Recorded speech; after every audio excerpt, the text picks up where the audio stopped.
Earlier today, I tried giving a presentation on this, but it was interrupted by some technical issues, including a network outage, a malfunctioning computer, and an unanticipated change in the Chrome browser as a result of a recent update. So this is a second attempt at providing a presentation on how QR codes can be used in class and professional presentations. So QR codes have been around for a while. They were first introduced in 1994 for labeling auto parts. And since then, we've seen a very dramatic expansion in the use of QR codes. And in particular, a QR code is just an image saved as a square that can be converted into text using a QR scanner application. And both Android and iOS phones can now read these directly using the camera app. All you have to do is open the camera on your phone, hold them up so that the QR code is well defined as a big part of the camera field, and you'll see a little URL pop up on the screen that you can just touch on and immediately go to that particular web address. So we're going to focus on how QR codes can be used to share web resources during either a class or a conference presentation. So some of the most common educational uses of QR codes, both for presentations and conferences, professional ones, professional development ones, or perhaps during class presentations, is to share links to some web-based information, some web-based data. That could include, for example, a poll. So if you'd like to do an interactive poll, you can't directly share that easily with all the participants in your audience or in your class, you could just create a QR code that will take everyone with a smartphone directly there. And most people today do tend to have smartphones. Even if they don't, you could also embed a tiny URL or a bit.ly, a short link that would also take them to the same location. But it's much quicker and easier to use a QR code because all people have to do, again, is aim the camera at the image, click on the floating text that pops up, and they go directly there without having to type anything in. You could also use it if you want to do some type of a quiz to check to see what people understand at the start of a presentation or a class or other session. You could also do a survey to get measures of attitudes on some particular topics or some information about prior knowledge of the participants in your group. You could also share a spreadsheet, either containing a lot of information or one where you want people to enter information in. But quite often, if you were to do that, you'd probably do that in some type of a form. Now, I do this mostly in Google, so my references will pretty much focus on Google applications, but the same thing could work if you're working with other web-based Office applications, including Microsoft Teams. You could also share video links, for example, or link to specific videos, or a specific image, or anything else that's stored on the web using a QR code.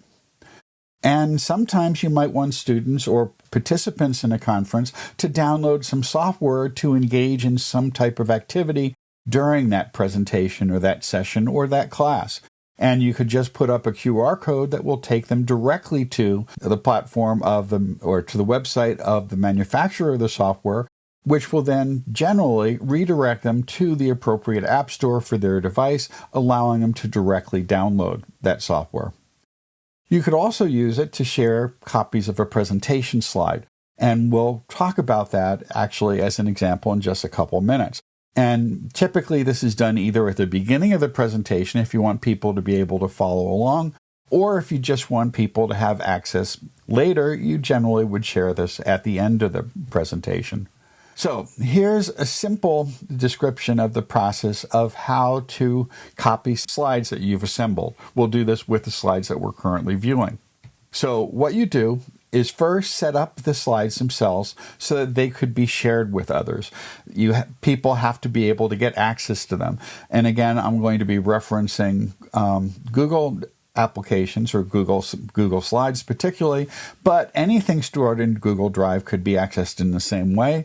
And similarly, anything stored in the Microsoft Teams platform could also be shared in a very similar way. So first, you make the object viewable by anyone who has the link to get to that. Then you choose the option of copy the link. You'd paste that into your URL, enter that URL into a separate Chrome tab. And then once you've done that, if you're, again, we're assuming you're using the Chrome browser, you'd click on those three vertical dots that appear in the upper right corner of your browser window. And then you scroll down near the bottom of that, there's an option that says Save and Share. And then there will be sub-options from there. Choose the one that says Create QR Code. Then you would have the option of downloading that QR code, and that's what you would then share with participants in the audience.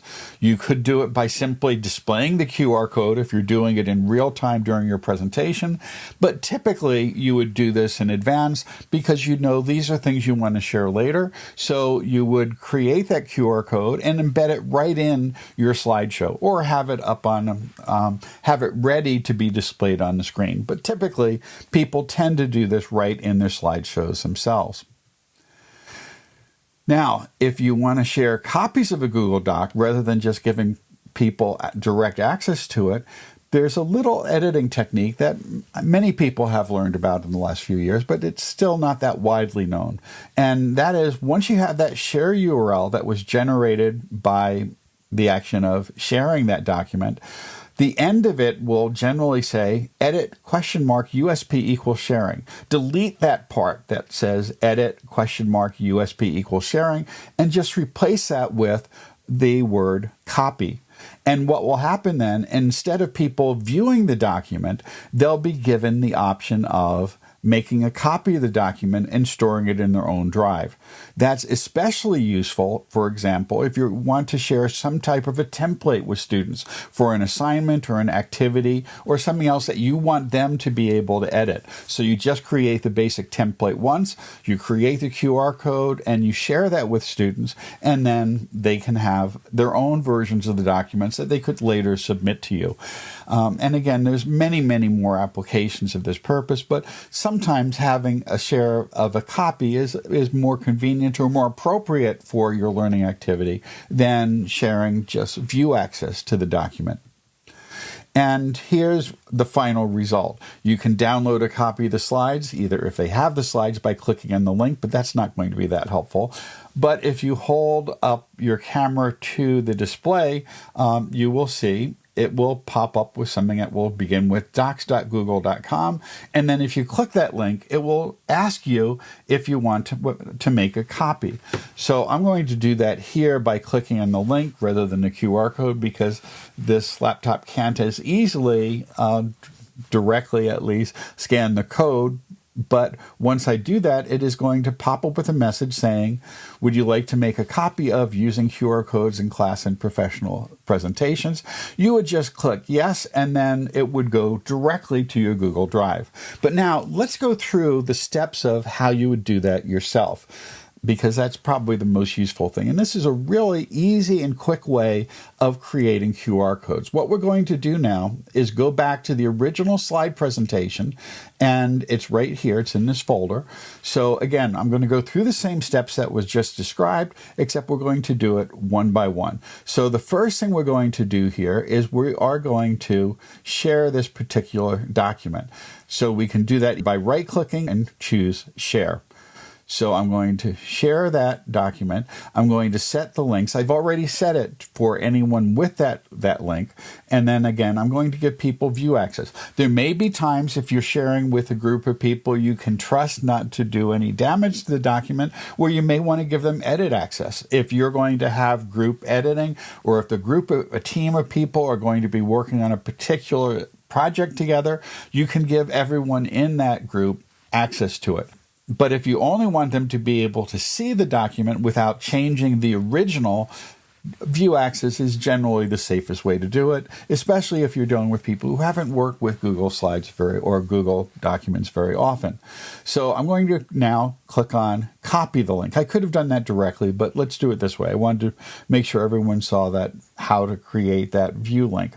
And now once that's done, I am going to open up another browser tab, and I'm going to paste that right in here right in there. And now you notice here, this would be a link that would directly give you view access as it's listed, but I want to give people the option of making their own copy. So I delete that last part and just replace it with the word copy. Now, if you're using an older version of Chrome, which is I had been using until fairly recently, you would see a little square box over on the right side here with a down arrow. If you're using a current version of Chrome, that's no longer there. It's now moved to these 3 dots over on the right-hand side. So you click on those 3 dots, you scroll down to Save and Share. I am going to paste that link in, edit the end of it so it says copy again, and then I am going to go to the copy link.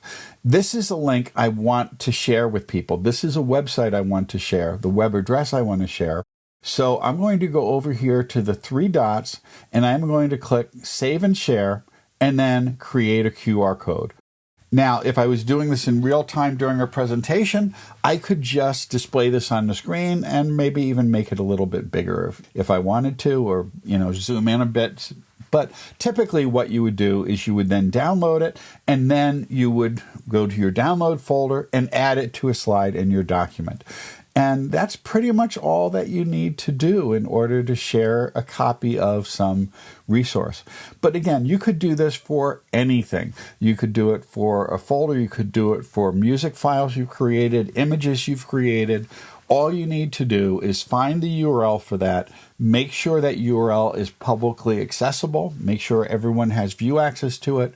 And then just simply go to that site wherever you can see it and choose 3 dots, save and share, and create the QR code. It becomes really easy, and people find once they learn how to do this, they do it all the time in their presentations, because if you give people the option or the ability to share the things you created, they're going to be much more likely to use it in the future than if they just happen to be sitting there passively in the audience and remembering that they saw something interesting, but not having direct access to those resources. So if you haven't done this before, please consider doing it in the future. It's a really handy way of sharing information. And if you're going to put in the trouble of putting together a presentation on some topic, giving people access to it later makes it much more valuable than just keeping it closed up in a Drive folder all by itself. And that's all we're going to do here. So thanks for bearing with me on this second attempt.